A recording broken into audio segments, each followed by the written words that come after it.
Hi, Genevieve Jacobs from Region Media with this week's news update, which comes to you from the top of beautiful Mount Stromlo. It is a glorious Canberra spring day, and but for the pandemic, they'd be celebrating their 110th birthday.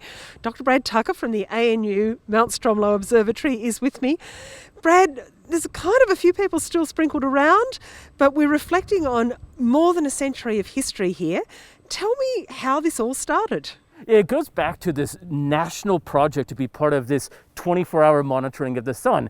Back in the time, they wanted to see how the sun changes, solar flares, and they realized there was this gap between India and the US. Well, that's where Australia is, and we were in the southern hemisphere, so we had the seasonal advantage. So there was this national project to build a national observatory to do this, and eventually they said, hey, it should be in the national capital. So let's build it at Mount Stromlo, even though Mount Stromlo wasn't the obvious choice in the beginning. Yeah. So why was it not the obvious choice? What about this long checkered history for the last over a century? I mean, the Hyatt Hotel comes into this story. There are all kinds of uses this site is put to. It's not a straightforward story, is it? No, it's not. I mean, firstly, we didn't know if Mount Stromlo was the best choice. Black Mountain and Mount Ainslie are taller, but they wanted somewhere more remote. It's kind of weird to think we were the remote choice, but we didn't want to be too remote. Obviously, the Brindabellas are much higher, but it's too far away. And when once we built the first telescope, as you said, we started at the Hyatt Hotel with the Commonwealth Solar Observatory. In fact, Prince Edward gave his car to the director as a gift to start. He unfortunately crashed it into a cow outside Bungan door, but you know, that's part of astronomers' problems. We've built optical munitions for World War II. We've done solar storm monitoring, weather monitoring. We've kind of done it. We were the official timekeeping service, even of Australia, for 20 years. Yeah, so it's a remarkable history. And of course, what lots of us would remember was the firestorm and the destruction that we still see the evidence of all around us, a really tragic part of Mount Stromlo's history. But tell me what Mount Stromlo does today. What's the work you're currently engaged on? Well, in fact, it was partially because of that fire that allowed us to figure out, let's just not do what we did 50 years ago, but what do we want to do in the future? Now there's things like right behind us, which is a facility with electro-optic systems that is tracking satellites and space junk. We now can clean up space with lasers, built here entirely at Mount Stromlo, the first of its kind. We are the hub for developing and testing satellites that go into space.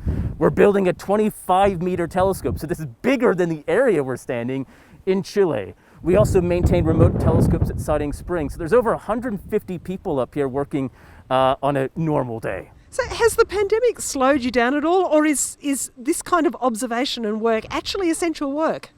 So there's some things that we can do remotely anyways. We were very good at working remotely with telescopes, either at Siding Spring or here or even in Chile. So that didn't change. There are some essential things that have to happen. There are 5 people in that building right now spaced out so they can do their laser observations. The satellite testing is going on. During the pandemic last year was one of the first things to get back and going because there was rockets going into space that we had to make that deadline.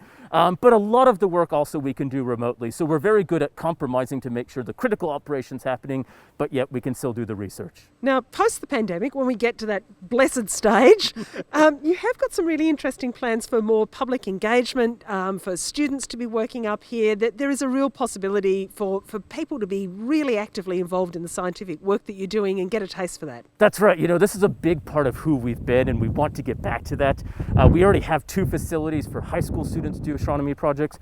We have a new project that will be built, hopefully available online next year, pandemic pending, that will be a series of public telescopes for the people to come out and check out. We hope to get our public nights back going next year and increase our activity. This is part of who we are. You know, we're part of Canberra. We're 2 years older than Canberra, where the history, as you said, is intertwined, and making sure people can enjoy the beautiful stars and the beautiful nighttime sky we have here in Canberra is a part of our mission. Yeah, it's a glorious place to be, even if the wind is slightly blowing you and I off the face of the earth as we speak. This is at least not even a windy day. That's the fun part of it. Don't tell me that. You could be blown off the mountain. But it's a really happy birthday to Mount Stromlo. Look, also making news on the website this week. We're talking about COVID. Of course we are, all the latest news about the pandemic. But we've also got the news from Wednesday about the earthquake, which was just one of those things that happened along, as the Chief Minister said at the time, not your average Wednesday. We've been talking about roos in the city because far from magpies being our new overlords, we've got these videos of kangaroos taking over Civic, kangaroos being rescued from the lake. It's one of the weirder consequences of the pandemic, perhaps. And Tim Gavel's also written about whether supercars could return to Canberra. Furious and fierce debate about that. There's a really exciting new proposal up if you're a supercars fan. All that and more. Join in our great big Canberra conversation.